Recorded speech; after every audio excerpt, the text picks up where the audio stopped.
Hey everyone, this is Gary K, and welcome back to a pre-ISE edition of my Rants and Raves. I'm actually joined by Anders Karlsson, who actually is lucky enough to be the CEO of one of the coolest companies in our industry. Aesthetic-wise, Anders, you have some amazing looking products. You're the CEO of Humly, HUMLY.com. You are in Hall 2, booth W550. You know how I've raved about how I love the design of your products. So I'm excited to find out what you're going to do at ISE, because I know I'm going to tease something here. We can't talk about it exactly, but I know it's going to be worth people's time to come by your booth because you're going to launch something new. Yeah, it's going to be a very exciting year for us at ISE this year. We'll definitely show something new. We're having our 5-year anniversary since we actually launched the Humly brand at ISE in 2020.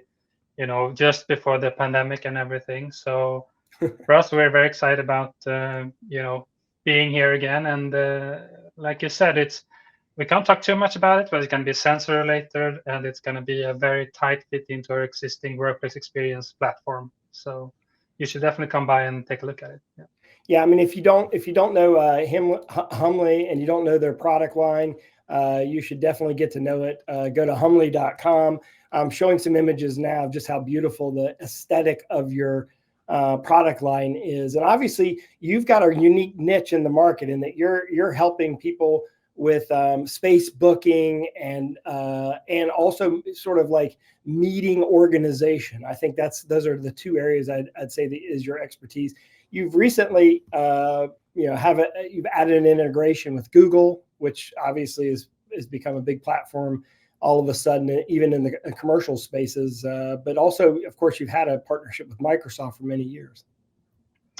Yeah, so I think it's very important for us to kind of have this tight integration to the platforms that are, most common out there. And we definitely see, Google and Microsoft being the two major platforms for, booking management and email and those let's say, core workplace platforms.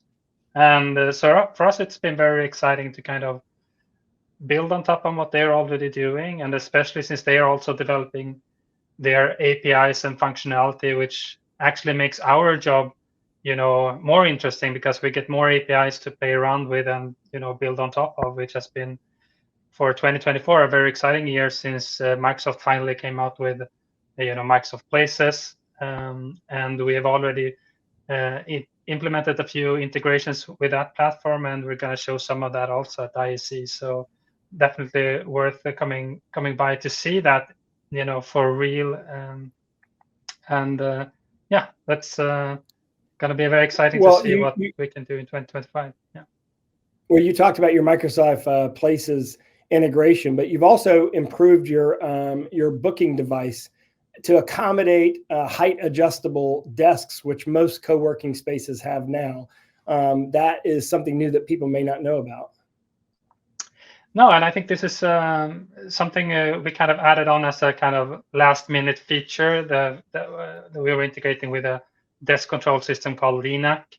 And so we had that at launch, but we've also seen a lot of interest from the market for other manufacturers of these kind of height adjustable systems.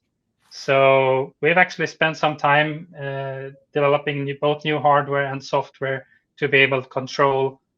Now we're gonna show up actually 4 different leg system versions that we're gonna support now, and that's basically covering, I would say, 70 or 80% of the professional markets of leg systems out there. So, which is nice because then you don't have to worry about whether or not they're standing or sitting.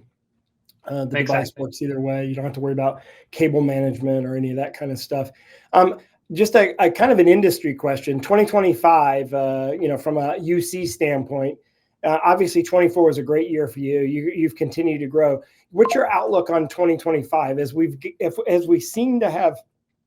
I don't know. Have we reached the pinnacle of how many people are going to go back into the office and work in spaces now, or do you think that's going to continue? The latest Castle report showed that number was right around 64% of occupancy rates. Do you think we're going to see in 2025 by the end of the year, driven by companies like Amazon and Meta and these new directives that you have to go into the office. Do you think we'll see that number go up beyond 64% in 2025?